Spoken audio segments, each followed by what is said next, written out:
À 55 ans, Vincent Lindon change de registre avec un rôle physique de flic à l'américaine. C'est dans Mea culpa de Fred Cavaillé. Et c'est vrai qu'on ne l'a pas souvent vu comme ça, Vincent Lindon, abonné au rôle plus intérieur, plus dramatique. Alors ce polar vigoureux, eh bien, c'est presque une récréation, une sorte de démon de la cinquantaine pour cet acteur précis qui est allé rencontrer des flics pour bien manier le pistolet.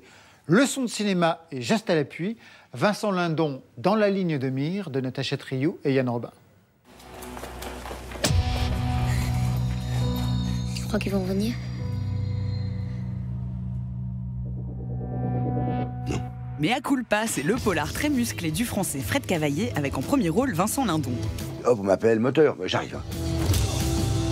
On le retrouve dans un film d'action à l'américaine, dans le rôle d'un flic qui rappelle inévitablement le personnage de Bruce Willis dans la série Die Hard, John McClane.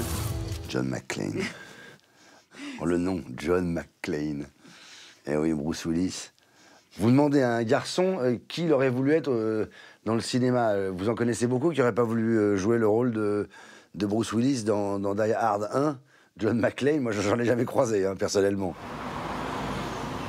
Ces dernières années, on était surtout habitué à voir Vincent Lindon dans des drames sociaux ou du cinéma d'auteur, comme dans son précédent film Les Salauds de Claire Denis.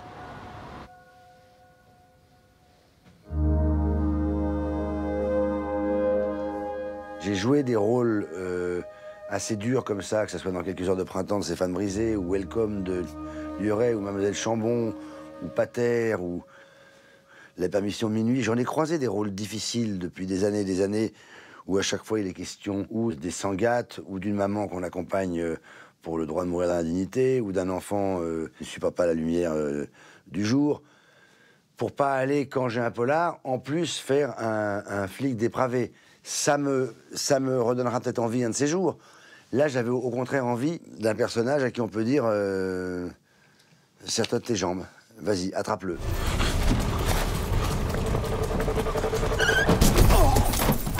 J'avais envie d'être dans l'action, dans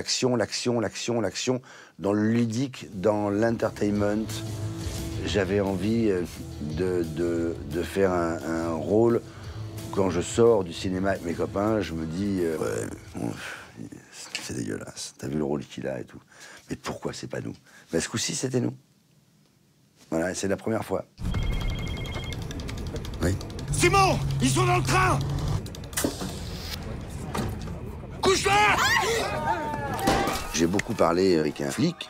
Il m'expliquait que dans les films, souvent, on fait faire aux acteurs des choses qui sont totalement...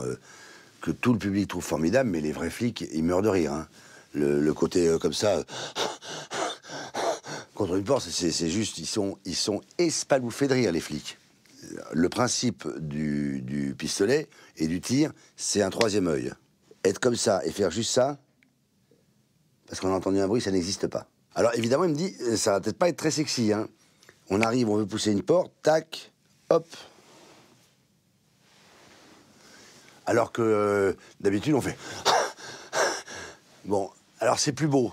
Mais il me dit, maintenant, tu choisis, tu fais ce que tu veux. Et quand on lui demande quel est son polar de référence, il répond... Le clan des Siciliens. J'avais 8 ans, alors là, j'ai vu Delon, Gabin et Ventura dans le même film. Donc déjà, c'est pas rien. Une scène où Delon frappe une anguille comme ça sur les rochers.